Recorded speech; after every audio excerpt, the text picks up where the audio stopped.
Oh, this is a perfect quote from Death in Gaming. I don't know if you watch his videos, but he makes like a lot of videos talking about like replays and just concepts. He said a person who predicts their opponent will react faster than someone who has a fast reaction time, which is very true. Yeah. If you already know it's coming, it's so much easier to deal with it. Shout out DNG. Strange has ult, doesn't he? That perked me up. Stay with us, Zero. Get that vehicle moving again. All right, we ready? By the eye of our... I like to create power. Don't you worry.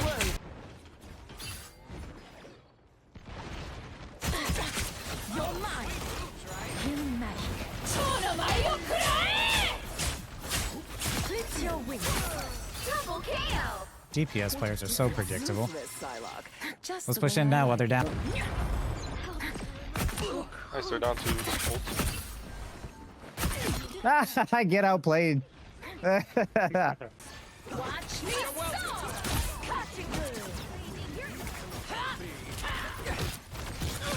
Got the Spidey. I'm reloading.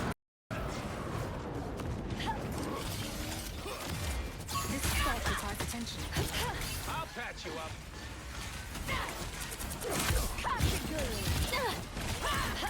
Don't mess with the amazing...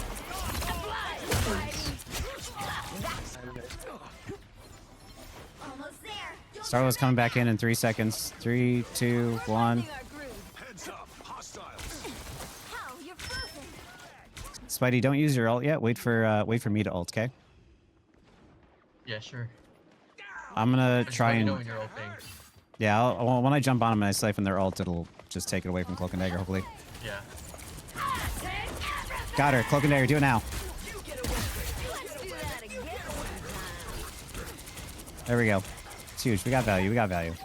You guys just move forward. Yeah, he's fine.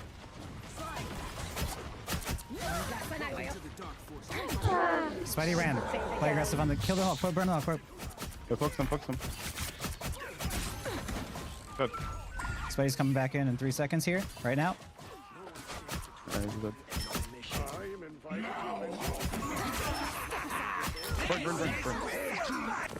We're gonna lose this point, but it's okay.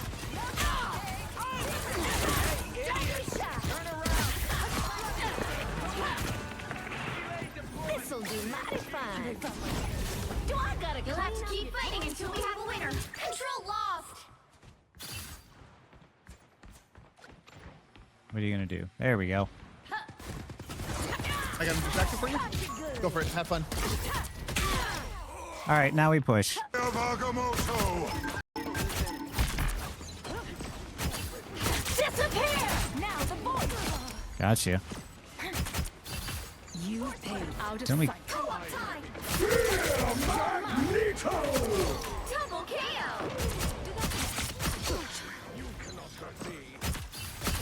That's Split your wings.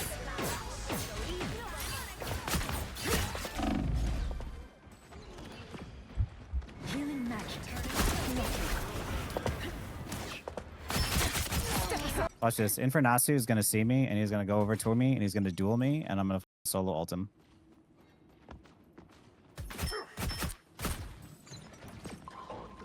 You stopped them in their tracks.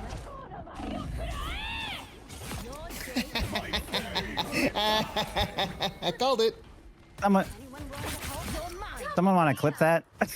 What is GameSense? GameSense is a player's ability to read the unseen information at both the present and future moments. It is a skill that is difficult to explain, but it is just as valuable, if not more so, than aiming alone. And to help illustrate what GameSense is, I'm going to take this still moment here from one of the earlier clips, and I'm going to show you that even though this is what you see on the screen, this right here is what my brain is processing at the exact same time. Now, the numbers aren't exact because it was a while since I played in that clip, but it's helped illustrate what is going through my mind at the exact same time as I'm playing the game. It's not just me trying to focus on aiming and hit my target in front of me, it's me trying to track the enemy cooldowns while also being mindful of the support's LOS and who can see them, being mindful of my own team and whether or not they can see me to help me, being mindful of where health kits are and if I need them, but also being mindful of things like respawn timers in case my team had killed someone earlier. Because even if I get the kill on the Phoenix here, but I rush down and I forget about the Punisher, he's just going to kill me on the way back. But by understanding how long the respawn timer is, plus how long it takes him to get back to to this location, it makes it easier for me to defend myself in the future. All of this information that you see here is a big reason why I don't judge a player entirely based on just their mechanics alone. The problem is it's very easy to judge people in this game based off their ability to aim because it's the easiest one to see and it's the easiest one to see how they get value out of. But good players are processing all of this at the exact same time and you would never even know. Now, game sense is a skill that can actually be trained. I want you to think of game sense as the same way as you would as like a sense of direction. When you move to a new neighborhood, it's kind of hard to get around at first, but through experience and through clues, eventually you'll get to a point where you can figure out how to get around without a map, or like your sense of time. By picking up on clues and general experience, you can start to get a general idea of how much time has passed even without looking at a clock. Now, in both of these types of senses, you're never going to have everything down exact, but you're going to have a general enough idea in order to get yourself by. Game sense works in the exact same way. I don't need all the information, I just need enough information to make good educated guesses off of it. Think of features that would help you if they were added to the game. Things like a mini-map, or seeing the enemy cooldowns or their ult percentage, or seeing your allied health bars. All of these features would give you an advantage, but they would also give an advantage to the enemy team as well. But while you're playing, if you know to look for the clues, you can actually pick up on what all of these things are. That's what a lot of my videos have been trying to help teach you how to do. It's also a big reason as to why when people request features like this to be added to Marvel Rivals, or when they try to add them to Overwatch, I was always against them because of the fact that game sense is a skill that can and should be trained. At the same time, the more you add UI features built to make up for the lack of game sense, it's actually a direct nerf to the heroes that also require more game sense to get value out of. And the reason why game sense is so important and such a good skill to have is because of the fact that proactivity in these games is rewarded more than reactivity. It is very important that you set the pace of the fights rather than letting the enemy set the pace and trying to take it back. It also allows you to understand and know what the win condition is for your team coming up into each fight. That all being said, I'm going to try and help teach you how to improve your game sense. And to help with that, I'm going to break it down into different categories to make it easier. Your positional sense, your timing sense, your push and pull sense, your cooldown sense, and your player sense. That all being said, let's jump into it. Now, the first step to improving your game sense is to increase the amount of knowledge that you have of the game. Simplify it, your knowledge is going to be on the heroes, your map knowledge, and the strategies of the game. Hero knowledge is going to be things like ability effects, their cooldowns, the ult charge rate for each individual hero, certain interactions and combos that different heroes can pull off, as well as roles' strengths and weaknesses. To learn this, you're going to want to go into the practice range to at least get a general understanding of how each character works, but you're also going to want to do more than that. You're going to want to play as each hero so you can actually understand what it's like to be in their shoes and what's naturally difficult for you and what's naturally easy for you.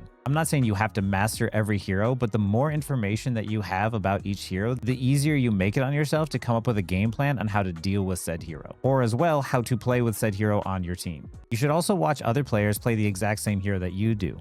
Player expression means that even though multiple people can be playing the same hero, different people can have different ways of playing the exact same character. So it's good to watch other people play, see if you can learn anything that you didn't know, and see if you can apply it to your own gameplay. You should also watch guides, streamers, and pro players play different heroes as well. Instead of trying to force yourself to learn everything yourself, try and see what other people have already picked up on first and use their knowledge as a leaping point for yourself. Map layouts are also really important information to have down. This will help you understand what the main paths are as well as the off angles. It helps to know where all of the health packs are and how to play around them. Each map also has a lot of different environment interactions that make them unique. Breakable walls, rebuilding buildings, and now wall hacks and being able to see the enemy ult charge, different portals that teleport you to different places, or map changes that are triggered by different things. It is important to understand how all of these interactions work so you understand how to play around it, but also how to use it to your advantage. The other knowledge you want to have is strategy. Controlling tempo, the push and pull of the fight, staggering, dry pushing, how to counter certain team comps, and the macro big picture of events that are going to happen.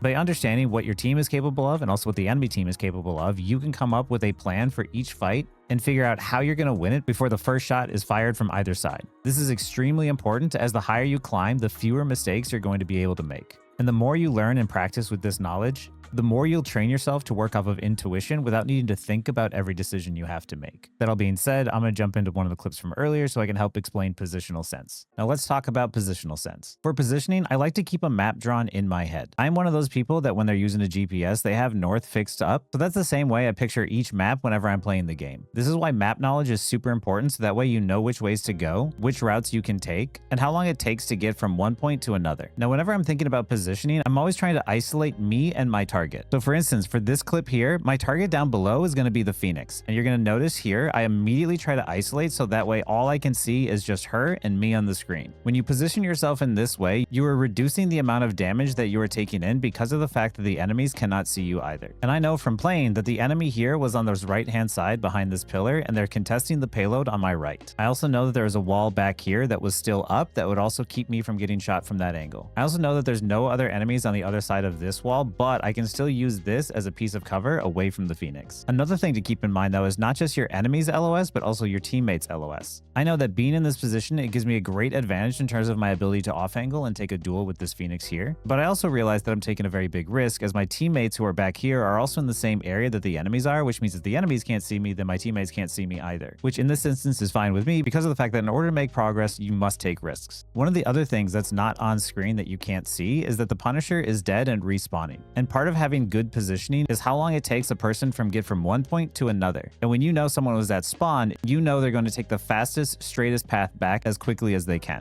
And the way that I think about it is that after someone dies, they were going to reappear into the fight 20 to 30 seconds later, depending on how mobile that they are. So I know my window of opportunity to attack and kill this Phoenix is pretty small. Another thing I think about whenever it comes to positioning is player blind spots. For those of you who have seen my melee guide video, you'll remember that I pointed out how big the blind spots are on the side and the back of the characters. And I know in this position, with us having a number advantage, the two supports are going to be pressured to apply a lot of healing to the tanks at the front line, and that this Phoenix is going to be behind the supports and in their blind spot, which is the reason why I chose to target her versus anyone else. And as you can see, it works out in my favor. Now that I've gotten the kill on the Phoenix, and the enemy supports are ulting on the point, there's nothing I can do in this instance to provide any real value for my team. Still, I'm standing in this position because of the fact that my back is directly towards a piece of cover, so it's still safe for me to look ahead at the enemies right here. Even as I rotate and I try to find myself a new position and a new target to isolate and shoot at, I'm always being mindful of what my back is facing and who's over there. And once I realize that I can't provide value for my team in this spot, I remember that Punisher is on his way back and he's going to be here any second. I try to time it perfectly so that way I can invis and then uncloak directly in front of him, catching him off guard. I also know though that I took some damage from the Phoenix fight, and because Punisher does such great burst damage up close, I have to be mindful and careful of that. So instead of just going straight in there and attacking without thinking, I go in, attack, but then line myself up perfectly so that way I'm going to jump right into the health pack as soon as I dash through him. There is a lot of mobility in hero-based shooters, and movement abilities shouldn't just be used without thinking to yourself, where do I want to go and where do I want to be next? In the same way that people play billiards, it's not just about lining up your shot, it's about lining yourself up for the next shot afterwards. So here in this instance, not only do I drop on the Punisher and give him no time to react, I have already set myself up to grab the health pack immediately afterwards, leaving him no chance to win this duel. And now that I've set myself up behind the enemy team with their support ults running out, now they have to back up directly into me, and I am directly in their blind spot, meaning that I am safe to apply damage, secure the picks on them, and Phoenix is still nowhere close to coming out of her spawn to back up her team. This is the way that positioning should work in your mind. This is still true even if you're playing support. The only difference is instead of isolating an enemy target, you're trying to isolate the allies so you can heal them and limit the enemy's LOS of you so that way you take less damage. You are always trying to find a way to isolate your targets and limit the amount of damage that you're taking in and maximize the amount of damage that you can dish out. And it's not enough to just think about what's in front of you. You need to be thinking of what's around you. And you also need to be thinking of travel time for each and every hero. This is how you can play and make it seem like you have eyes in the back of your head. Another thing worth mentioning is how to have optimal positioning when it comes to applying damage. Your entire team never wants to walk completely together as one, especially now that the game's neutral matters more than ever. As your team is going to push the enemies in one direction, that will force them to back up and try and find cover. But if everybody is attacking from the same direction, then that means that the enemy, when they take cover, takes cover from everybody as well. So instead, especially when you're on DPS, and especially when you see me play Psylocke, I'll be approaching from a side ankle to try and apply pressure to make it more difficult for the enemy to avoid all of the damage. You can see here with the Strange in this position, he can hold his shield up in front to try and block the damage from my two tanks, but he's not going to be able to hold the shield up and block it entirely from me as well. I also have access to other areas in which I can still apply damage to him, and he wouldn't be able to block it from all angles. This applies pressure in a way that forces the enemy to either back up or die. So anytime you're playing, it doesn't matter if it's DPS, support, or tank, always be trying to think to yourself, how can I get an angle on the enemy which would allow me to apply better pressure and more efficient damage? A special note when it comes to support positioning is you want to rotate away from the danger ahead of time. You always want to try and leave sooner than you expect. Here in this game, as I'm healing my teammates, they end up getting caught off guard by a Wolverine. This causes my team to lose some people. You can see that as soon as Star-Lord starts to pressure me, I immediately get out of my position because I know that if I die, we lose this point completely. Using my wall dash, I immediately get myself to safety, but then you see me dash into the little room and put myself in a safer position in which I can heal my team. Even though we ended up losing Thor, now because I'm in this position, I am in a much safer spot to apply healing to my team, as I have put this wall here up on my left-hand side. This is now covering me from the Star-Lord's position. I also know that there is a health pack behind me if I needed it. I also know that I could see out the right-hand side in an opening over here. And also, because of the fact that Rocket's got good mobility on the walls, positioning myself in this spot is really great, as I can use these walls to easily attach myself and get up and down and make it difficult for the enemy to hit me. Anytime you are playing as support, you are always trying to make it as difficult as possible to target you. The more time that they have to spend using resources and attention trying to get you and failing, the more opportunities your team has at securing picks. Now I want to talk about your sense of timing. There's obviously 3 different types of heroes in the game. There's poke, there's dive, and there's brawl. Each one's damage output is a little bit different, and what you're trying to do is sync your damage up with your allies. So for instance, if we take a look at Hela here and she just keeps on shooting, you see she does very consistent damage and then suddenly has to have a pause when she has to reload. All poke heroes can do a very consistent amount of damage that way. Those pauses are their moments of vulnerability. Their damage is extremely powerful and extremely consistent, especially from range. And when you have dive heroes, what you're going to have is very big bursty windows with large gaps in between. Finally, there's something like Brawl, which is a little bit more consistent, less damage overall, but the only thing that's going to get them to stop attacking is usually damage that pushes them out of the fight. Brawl is really good as they pull a lot of attention and resources as long as they're getting healed. Dive is really good at doing sudden burst damage, especially on high priority targets, and Poke is really good at doing consistent damage from range. By understanding these timings and these windows that each character has, you can understand how to play with your team and how to play against the enemy team. Whenever you're picking your hero composition, just because you have one dive DPS doesn't mean you all need to go dive. It just means you all need to change your playstyle so that way you're timing your damage with each other. For instance, the last thing you want to do as Hela is be reloading at the exact same time that your BP is diving.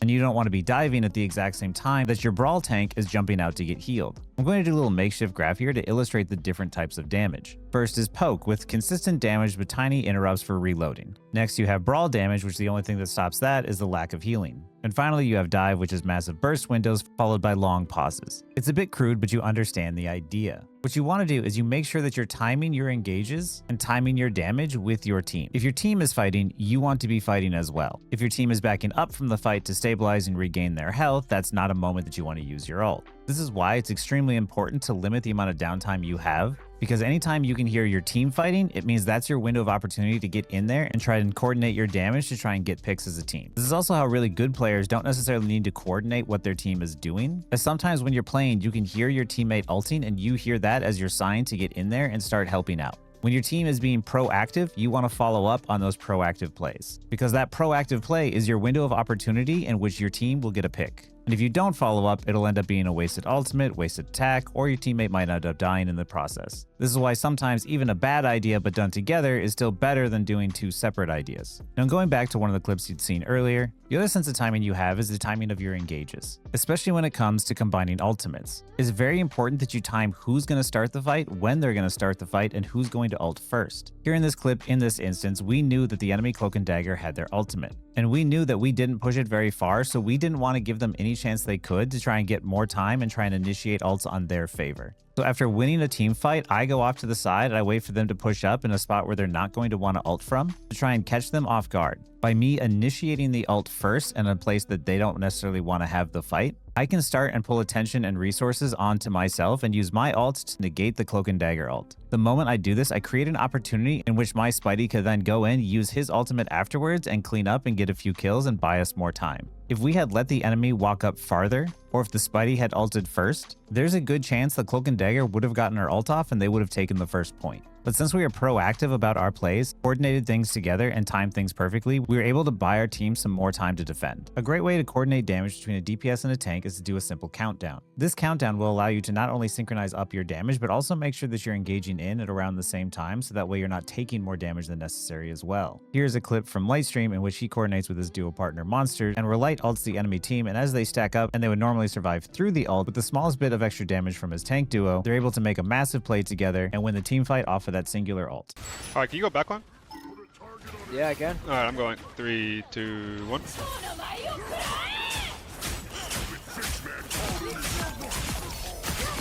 Awesome.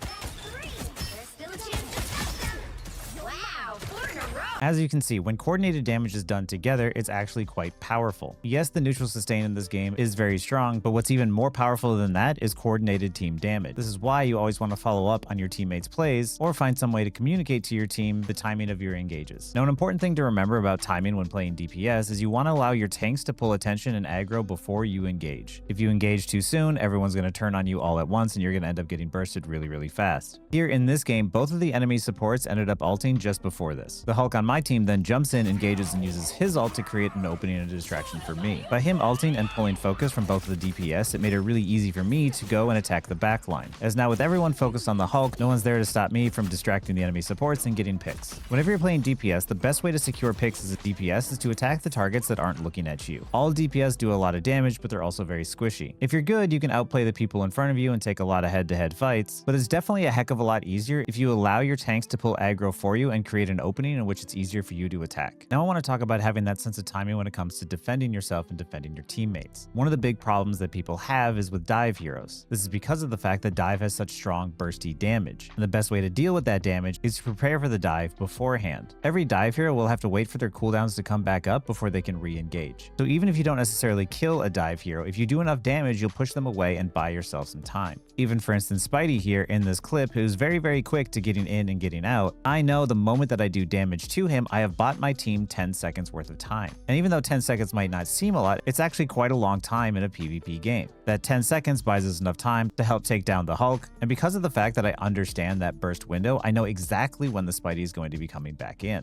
And as soon as I've handled one problem, I'm immediately ready to focus my attention back onto him. By understanding each hero's timing and how quickly they can get back into the fight, you can prepare to defend yourself from just about anyone. Every hero in the game has to disengage at some point in time, and when you understand how each hero works, it makes it much easier to understand how you need to play each situation. Now I want to talk about your push and pull sense, or essentially understanding the strategy of how far you can push forward versus when you need to pull back. Marvel Rivals is a team game in which you are fighting over control over the objective. The way you maintain control over that objective is by fighting for space. Kills can help guarantee you that time and space, but you can also do it by just applying good damage as well. And the best way to understand your advantage or your disadvantage is to think about both teams are in a tug of war. There's 6 people on one side and 6 people on another side. The moment that one person drops from either side, the other side suddenly has a bigger advantage. In a 6v5 tug of war though, the side with 5 people isn't going to lose right away, but slowly given enough time, the side with 6 people will win. Now I want you to imagine that the tug of war is that one side loses 2 people. Now it's a 6v4. It is suddenly much easier for the side with 6 people to win that tug of war. The exact same thing is true for Marvel Rivals. When you start, it's a 6v6 and it's a fair matchup. The moment that one person drops from either side, they're going to play a lot more aggressively. The side with 6 people are going to try and stagger the enemy team further. So on the flip side of that, you know that when your team loses a player, you need to back up, you need to play safe, you need to see if you can do anything to flip the scales back in your favor, or at the very least, slow the enemy's progression so that way they don't take too much space away from you. But the moment that it's a 6v4, you kind of need to back out right away.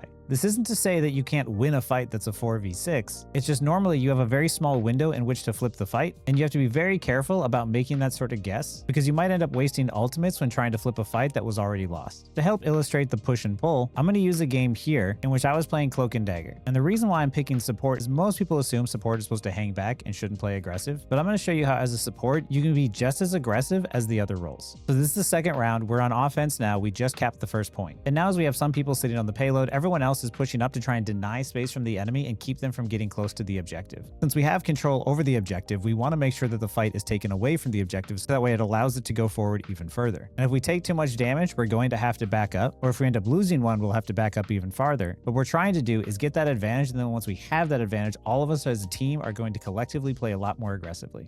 Anyone willing to help? That's much better.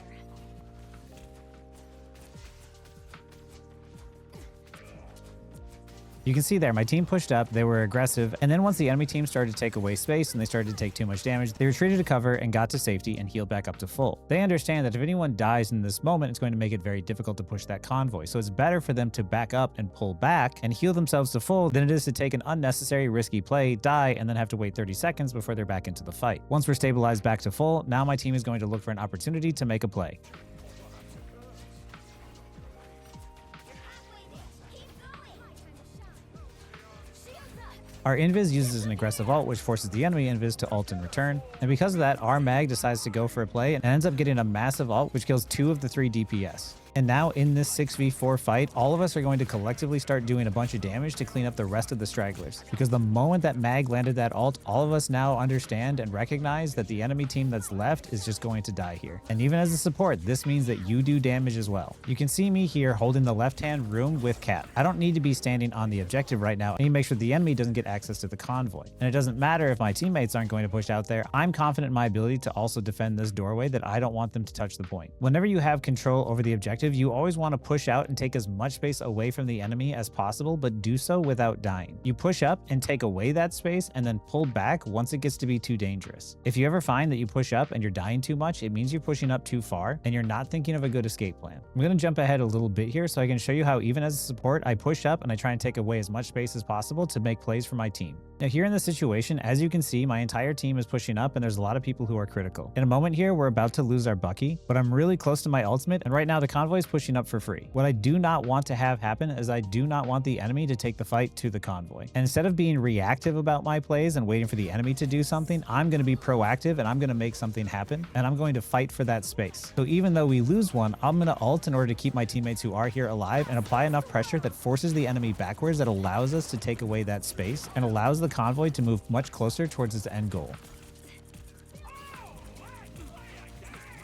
And as you can see, using my ult in a very aggressive manner, I was able to help my team secure picks and push them back far enough, which allowed the convoy to freely move up and getting closer to the end goal. This play allowed us to take so much space away from the enemy, and it now puts them in a really bad position. They're waiting for people to come back out of the spawn, they're far away from the convoy, and the convoy is about to reach its goal. And the moment my ult ran out and it no longer felt safe, we started to pull back. Unfortunately, we ended up losing our Deadpool in the process, but still, that one play allowed the convoy to move up so far, but it was very much using my ultimate for. I would much rather do that and use my ultimate aggressively and not allow them to fully regroup than to hold on to it, waiting to use my ult simply just to counter somebody else or counter the enemy cloak ult. After this moment, the enemy team had to use 3 of their ult just to touch the point, and because of the fact that they used so many ults to touch the point, it was easy for my team to cap the objective. I wasn't saving my ult to win a team fight, I was using my ult proactively to fight for space. And that's the push and pull that I'm talking about. You're constantly trying to control that space, you're constantly trying to push the enemy away from the objective so you can have it. And if your team is ever taking too much damage or you end up losing people, it's okay to pull back and wait until you find a better opportunity in which to fight for that space again. Because if over the course of the entire game your team is never fully regrouped and you're never taking good fights, it's going to be very difficult to win. I just always want you to remember this is an objective-based game and what you're fighting for is that space. Sometimes ults are used to try and get kills, sometimes ults are used to try and counter enemy ults, and sometimes ults are just used to keep the enemy from accessing the objective. There's a lot more to this game than simply getting final hits. And now that you understand that, I'm going to go over a couple of the clips that you saw earlier and explain my decision making and how after my team lost a fight, I pre-won the second fight without us even fully regrouping. Now here's one of the clips from earlier where I was playing Rogue. I remember recognizing immediately in this moment that we were going to lose this fight no matter what. But seeing that we're already really close to 99%, it really wasn't worth fighting over.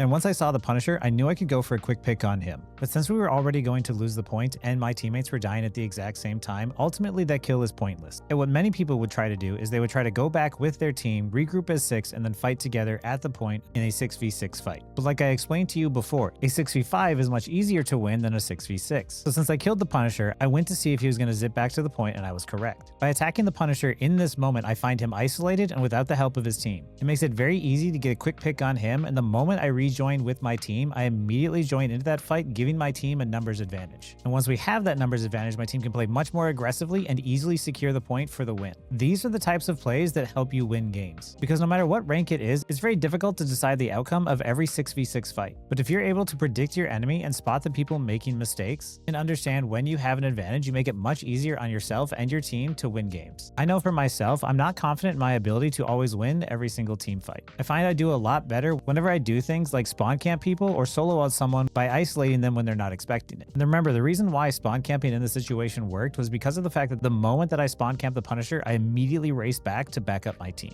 Now I'm going to show you the next clip where I do something similar, but it's not not a spawn camp, but I do set up my team that's respawning for success. Here in this clip, I had already known that my team had already lost the fight. The enemy team pushed up and hit a major ult and got a bunch of my teammates. The benefit for my team though is that everyone pretty much got wiped out all at once, so they're not staggered. So the best thing that I can do in this position is stall the convoy out for a little bit longer. In this situation though, I have all of my cooldowns and I have my ultimate. Knowing that the enemy team is going to get greedy, I bait them into the room to the right. And one of the things I learned from playing Spy back in my TF2 days is I'll go invis, and instead of running the direction they think I'm going to go, I turn back around and I get behind them, and I end up going for an offensive play instead. And because I bait a few of them into a tight space, I use my ult and I end up getting 2 picks out of it. Now when I use my ult, I used it when it was a 1v6. And if I had used my ult at the exact same moment that my teammates died, it ultimately wouldn't have done anything, because even if I got 2 picks, the enemy team still would have held the advantage. But in this situation, because I stalled the convoy, because I bought a little bit of time and I ulted a little bit after my team had already died, now that means that even though when I got the kills it was a 1v6, by the time I go back and I regroup with my team and we walk down to the convoy together, it'll be a 6v4 in our favor by the time we reach the corner down at the bottom. So even though my team had lost the fight and we had lost space, I was able to make a play that immediately set my team up for success to be able to retake a lot of the ground back. One of the best ways to climb as you're going up from low elo into higher elo is to simply regroup with your team.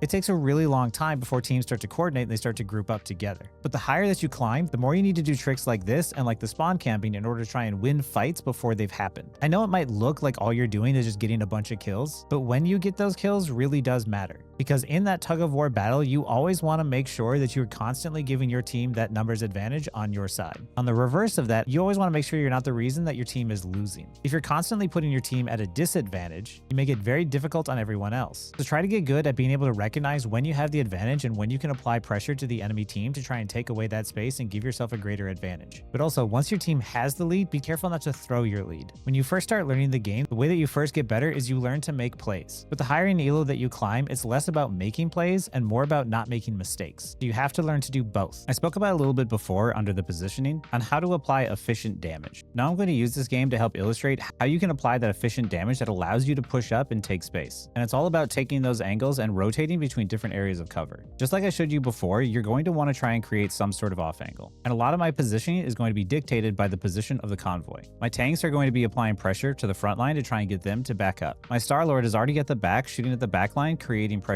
there. Me being Psylocke, I have a lot of mobility. Now I have a choice. I can try and apply pressure from this angle, or as the convoy moves up, I can move up here and apply pressure this way. By thinking of all these different angles in which I can attack, I can apply damage efficiently, which forces the enemy team to back up. The way that you counter this strategy is you have some people facing main trying to apply pressure, but the tanks and DPS need to be watching the off angles, and they need to make sure DPS like Star-Lord here doesn't get access to these areas. Where the enemy team messed up is everybody is down main pointing the exact same direction. Now I'm going to let this play a little bit so you can see how that pressure is applied.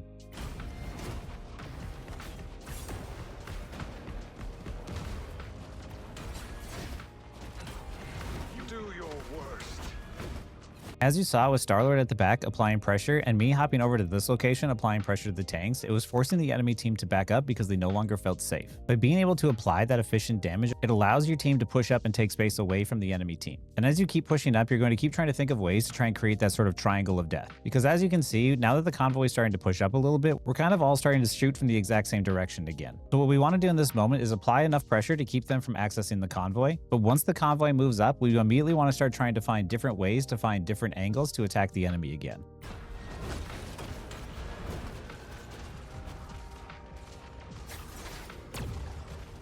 And there you see already Star-Lord doing the exact same thing once again. He's applying pressure from one direction, the team is applying pressure from another direction, the enemy team doesn't feel safe, they're going to have to start backing up. The enemy team at some point is going to have to try and fight us for these angles.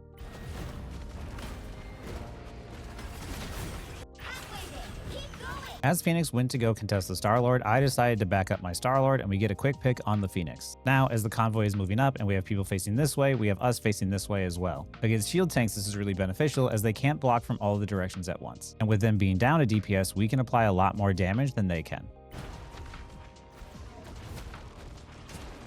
And here's that triangle. Now the Strange is caught off guard, and now we can collapse on him and get another kill. And once again, as the convoy continues to push up, we're going to continue to try and find and create those off angles and apply that pressure to allow the convoy to push up.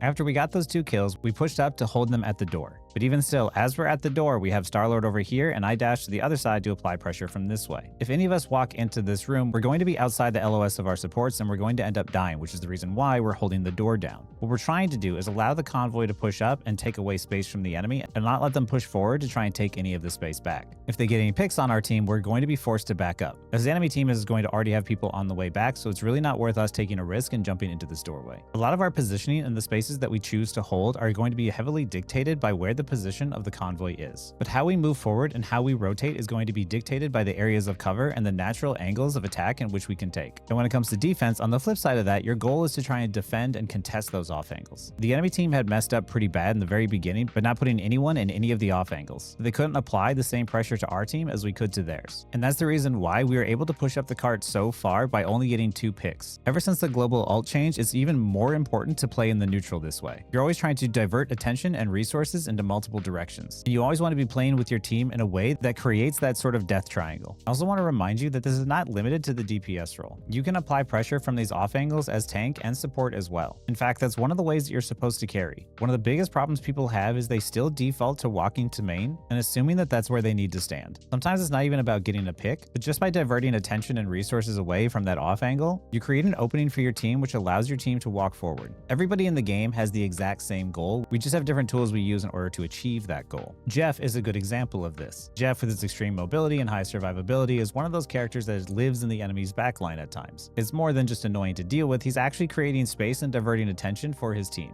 So whether you're on tank, DPS, or support, I want you to be thinking to yourself, how can I apply this pressure to the enemy team? How can I help create openings? And most importantly, make sure you're rotating between different areas of cover. Something that's very important to remember about pushing and pulling is the offensive team's advantage. Being aggressive and proactive on offense is rewarded far more than if you're on defense. Here's a game on Spider Islands, and the offensive team spawn is down here in the bottom right. In the upper left is the defensive team spawn. If both the offensive team and the defensive team lose a person in the exact same place, and they end up trading, even though it's a 5v5 that is technically in the offensive team's favor, as the time it takes for the offensive team to get a player back into this location is much shorter than it would be for the defensive team. This is the reason why whenever you're on the defensive team, it's more about staying alive and trying to run the clock out and trying to simply hold down the objective than it is just about getting picks alone. The offensive team is rewarded much more for risky plays than the defensive team. That offensive team advantage is a big reason why playstyles like Dive Punisher can work so well. Because even if a Dive Punisher trades with someone in the backline, because of both the zip line and the offensive team advantage, that trade isn't exactly a one-to-one. So anytime you're on offense and you recognize that you have an advantage, you can feel free to play a lot more aggressively if it means you're going to secure more picks. On the flip side though, if you're on the defensive team, yes, you want to continue to try and get staggers. However, you need to be much more careful because if you get too aggressive and you end up dying, you're going to put your team at a much bigger disadvantage. These are also the kinds of things you want to think about when it comes to trading yourself for someone else. If you're playing Hela, for instance, and you end up trading yourself for a Spidey, it's really not worth it because Spidey will get back to the fight much faster than you will. And something else to keep in mind, as you get closer to the final point on these convoy maps, the defensive team has a much greater spawn advantage than the offensive team. Time to travel needs to be factored in whenever it comes to securing picks and how aggressive you can play. This kind of information is also very useful to remember, so that way if you do lose teammates, you can understand how much longer it is for them to get back and whether or not you can keep pushing aggressively or whether or not you need to back up and give up space and close the gap between you and your teammates. Understanding the game in this way is a big reason why I don't like looking at stats at the end of the game, because yes, kills and final hits do matter, but when you got those kills, when you got those final hits, or more importantly, when you got your deaths, all matter and give way more context to the game as to how well you performed than simply just how much damage or how many finals you got. And honestly, the better you get at the game, the less you need to even hit tab to see what's going on, because you should be able to figure out what's happening just based off of what's happening in the game alone. Hopefully by taking a step back and looking at the game in this way, it has helped you realize when you can be much more aggressive and when you have an advantage, and when to really push that advantage. Now to move on to your cooldown sense. For your cooldown sense, I will lump in Ultimate Charge as well. Marvel Rivals is a hero-based shooter, so it's not just only about aiming and hitting your shots. Characters in the game have very strong abilities, and a lot of times when they use those abilities, they put themselves in an extreme disadvantage.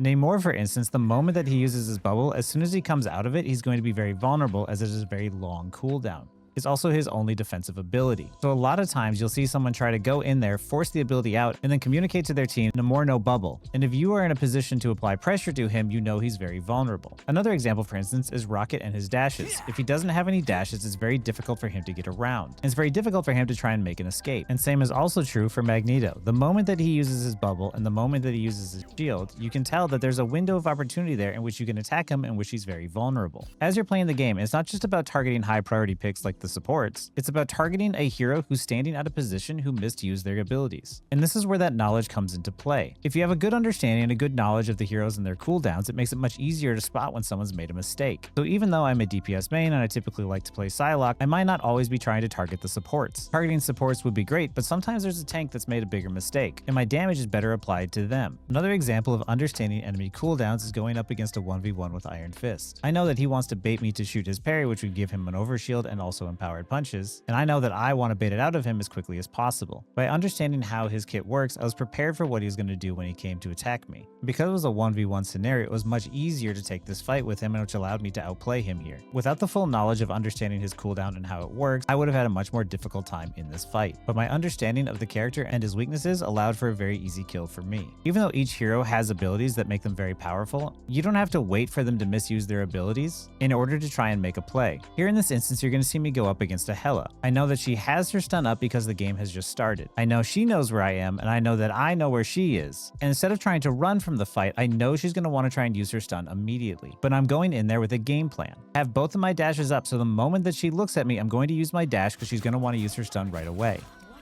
And just like that, even though I knew she had very powerful cooldowns on her, I came in with a plan, and because I predicted what she was going to do, I was able to move faster than she could react. This is the benefit of being able to predict your opponents. It shortens the reaction speed you need in the moment. Anytime you go into any situation with another hero, you want to make sure you have a game plan. You don't want to just try and out-aim or outshoot your opponent. You want to be able to attack someone who's weak or be able to predict and outplay their powerful abilities. Ult tracking is super important. In order to shut down enemy win conditions, you need to be able to ult track. Here in the exact same game as the Hela, I was just about to get my ultimate, and I know both the enemy supports would have their ultimates by this time because we hadn't seen them be used. And Psylocke especially charges her ult a lot slower than she used to, so I'm very used to knowing that if I have my ultimate, the supports definitely have theirs. And on our team, we have an Invis woman and a White Fox. If we were to just go back and forth on support ults, either Invis or Luna would be able to do enough damage to delete through the White Fox ult, but we already have control over the objective. So what I want to do is I want to try and use my ultimate as quickly as possible to either get a pick which allows us to get it to 99%, or force them to use a support ult in a place that they really don't want to use it. So that way we can kite back to the point with an ult advantage. Also, one of the key things to remember about abilities is you want to use them as frequently as possible in order to get value out of them, and that is without wasting them. And when it comes to ultimates, the same thing can be said. If you're not using an ultimate, you're not building your next one. So you can see here, the moment I get an ult, I immediately have a game plan of what I want to do with it and how it's going to help my team.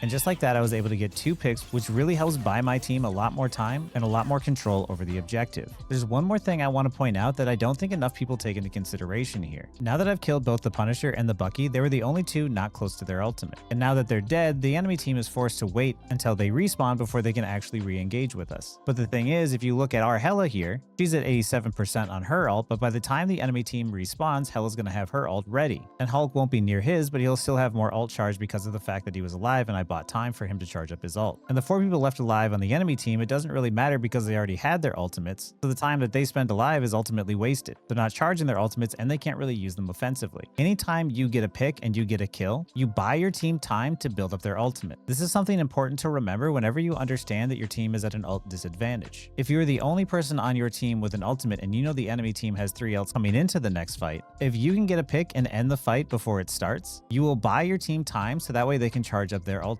This is a big reason why triple support works so well, is because once the team gets a pick, the 3 supports are able to take that time to build up their ultimates again. When you understand this concept though, it really helps guide your decisions on when you want to ult, because there might be times where your team is at a disadvantage, and through a very well calculated play, you might be able to buy enough time to keep yourselves in the fight. Another way that ult tracking can help you out is by allowing you not to hesitate and rush when you have the advantage. At the end of the previous round, both supports had used their ultimates. I was able to charge my ult back up in that same amount of time. With the global global ult charge nerf, I knew that the likelihood of both supports having their ultimates was pretty low. So once we had taken control over the objective and we had pushed some of the enemy back towards their spawn, I lined myself up to be able to ult their backline. A play like this is super beneficial for my team because the enemy team is still waiting for people to come back out of spawn, and I'm not going to allow them to regroup. And if I were to just sit down main and pump damage into the enemy, all I would be doing is charging the enemy support ults up and allowing the other players to charge up their ultimates. But by being proactive, I can ult them, dagger them harder, and get them before they get their support ultimates built up. And now with that one play, I will allow my team time to build up their ultimates so that way we can get ahead of the enemy. One of the biggest problems players might face is their hesitation. By not being able to understand and see the advantage that they have, they're missing out on opportunities to make plays. But if you practice ult tracking and you try to be more consciously aware of who has their ult and how to play against it, you'll get better and better at being able to spot these game-winning plays. Another important reason to ult track is to be able to understand who you should target and who the enemy win condition is. Not all final hits and not all kills are created equally. Here in this situation on the new map, it's easier to see and understand who you should target. I knew that Invis had her ult though, and I knew I wanted to act proactively and use my ult before I allowed them the opportunity to use theirs. Especially knowing that if Invis gets her ult off, it could mean that they could buy themselves enough time for the other supports to get their 2 ults. And with us only having 2 supports, I don't want to give them the opportunity to do so. So my target here above everyone else is going to be the Invis, because that is the enemy's win condition.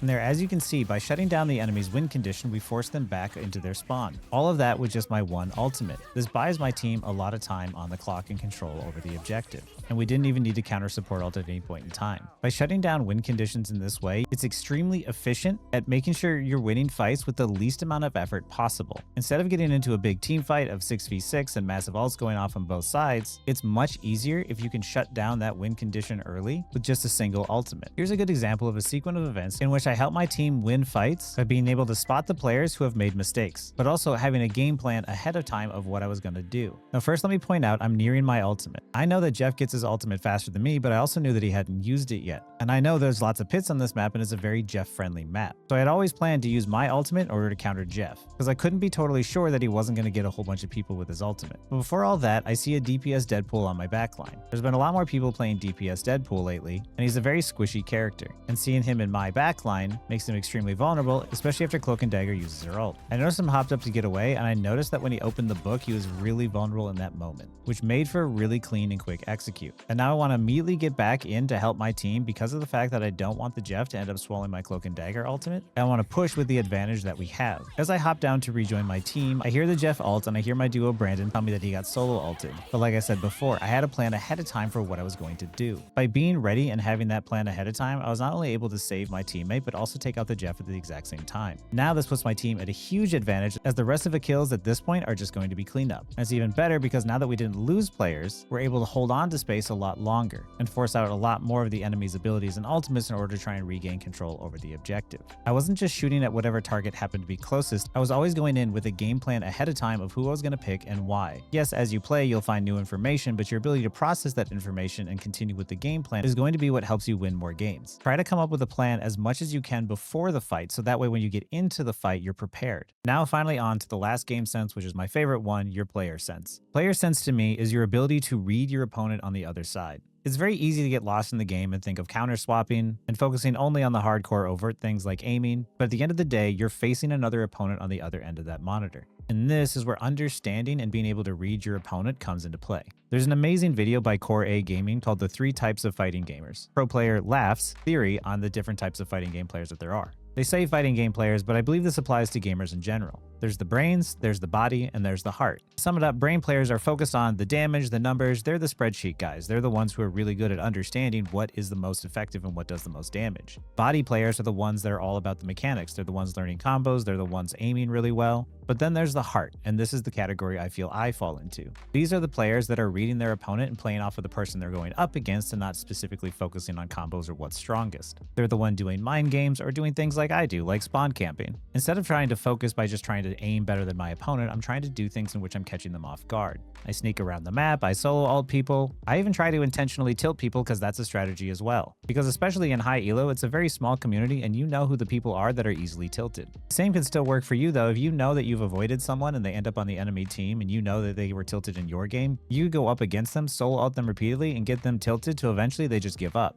Playing this way is also a big reason why I don't counter swap very often, because I don't really think it's about counter swapping as much as it is trying to understand and outplay your opponent. And that to me is what makes PvP games so fun. So now I'll try to describe to you how I go about trying to read and understand what my opponent's going to do. First things first, I want you to take a look at your team comp, both on your team and on the enemy team. Here's one of the games I had earlier in the season. I'm going to show you how I go about analyzing my team comp. Right now we have two really good anchor tanks that can really hold down corner as well. We have an anti-tank buster with Iron Fist, and we have good strong healing with Cloak and Dagger and Rocket. I understand that my Iron Fist is probably going to do a lot of harassing and flanking on the enemy team, which means that I should probably play a lot more frontline and taking those angles because I have mobility where my tanks do not. And if I look at the enemy team, I can see that they have Invis and Cloak and Dagger, which means they have very strong ultimates. And they have Groot and Strange, which means that I might need to be spending some of my time helping destroy walls, even though it's not necessarily what Psylocke is best at. Still, somebody has to do it, and Iron Fist probably isn't the best person for that. Also, I can see that there is a Bucky and an Iron Fist. Being someone who flexes and understands what it's like to play tank, Iron Fist is a big pain in the neck to deal with. But as Psylocke, I understand that I have a much easier time dealing with him myself, so I'm going to spend a lot of my time in this game marking him, as you see me setting up to do right here anyway.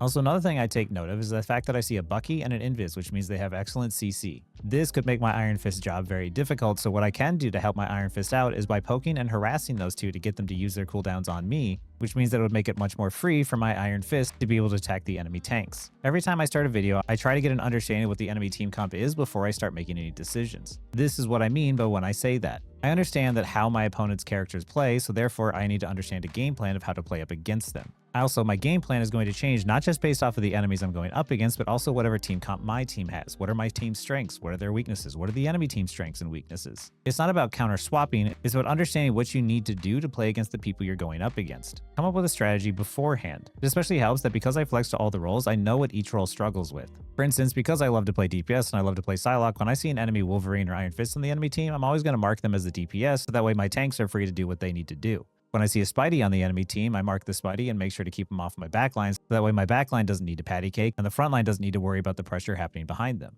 When I'm playing tank and I'm playing Magneto and I see my Iron Fist go in, I bubble him after he parries because I understand that that helps him stay in the fight longer. Or if I'm playing Rocket and my mag goes to ult to Cloak and Dagger, I know if I pop my ult around the same time, it makes it easier for him to help confirm the kill. All of these things that happen need to not happen by luck, but because of the fact that you're coming up with a plan beforehand. And as the heroes change in the match, your plan needs to change as well. Don't just autopilot trying to target the supports and see who kills the supports faster. Figure out what your team needs depending on the map and the team comp you have and what the enemy team comp is. Now, one of the ways I go about predicting what the enemy is going to do is I understand that the higher that you climb and the better that you get as a player, the more players are going to try and min-max. So what min-max means is they're trying to limit the amount of downtime that they have. But anytime they're out of the fight or they're waiting for cooldowns to come back up, they're going to immediately come back in as soon as they're back. That is how in this clip here where I was playing as Luna, I understood that as soon as I pushed Star-Lord out, how much time it was going to take him to go get the health pack and come back. That's how I have the ability to count down and announce when flankers or enemies are going to reappear. The thing about good players is because they're so good, they're very predictable in their movements. They're going to do everything faster and hit their shots more often.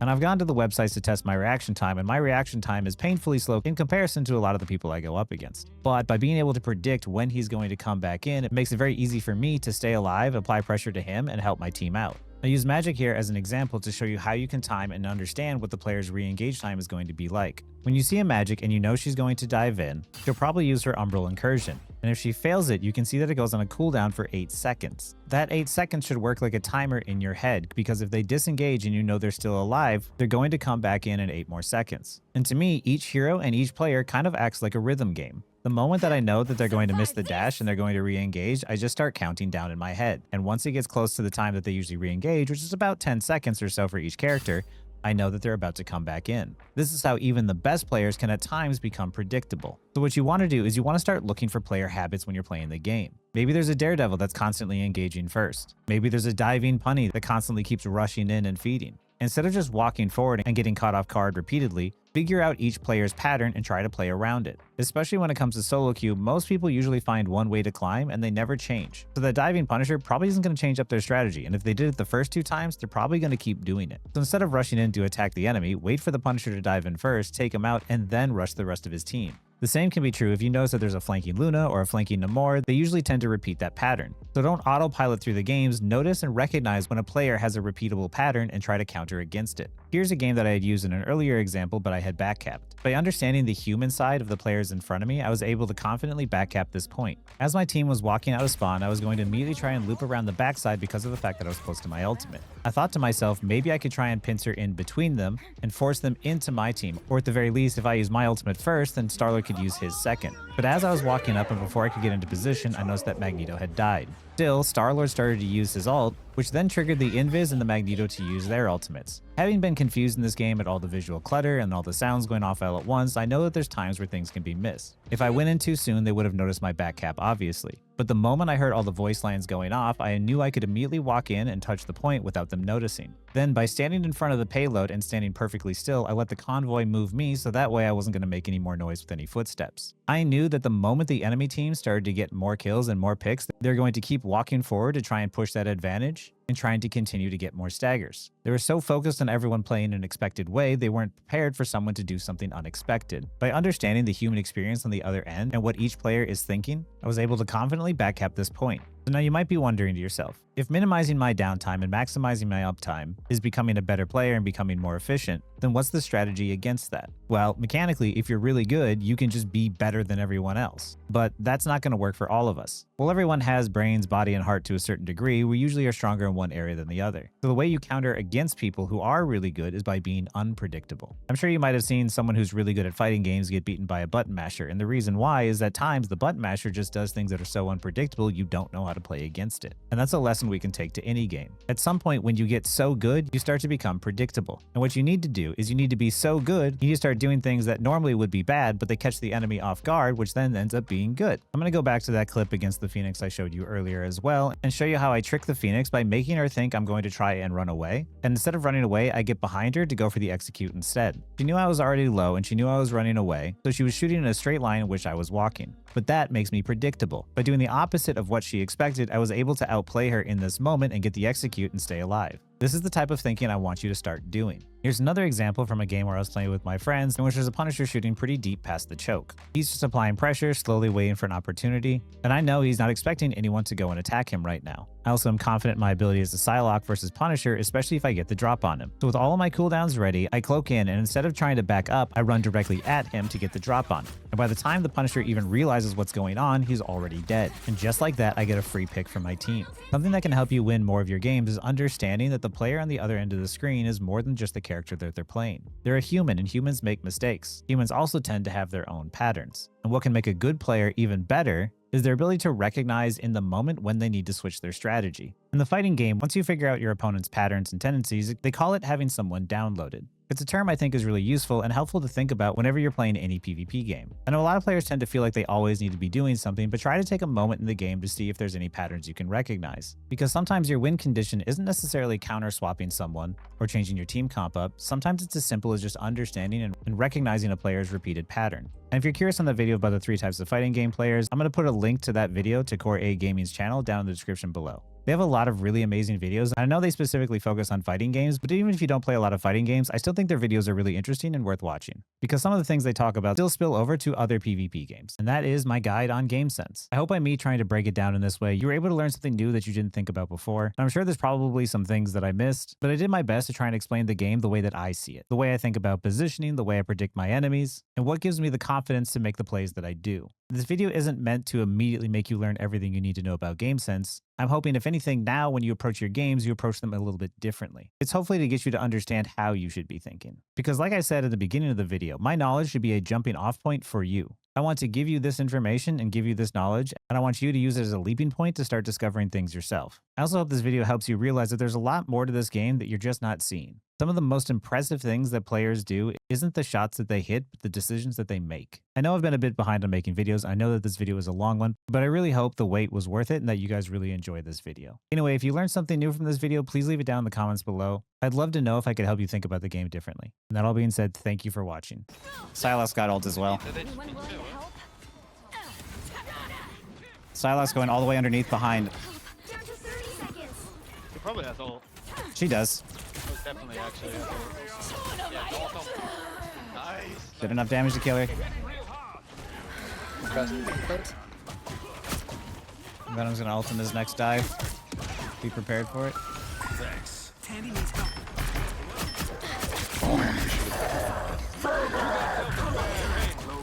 Out of sight. Yeah, what an upgrade. Whoever they are, they don't look friendly.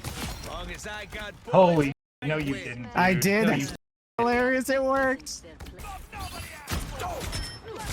A nice deep Spidey ult coming. 3, 2, Don't mess 1. with the amazing. got him, don't worry.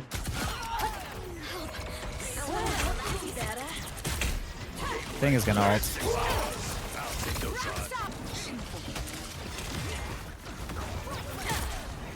Maximum. Can someone clip that too? Oh, jeez.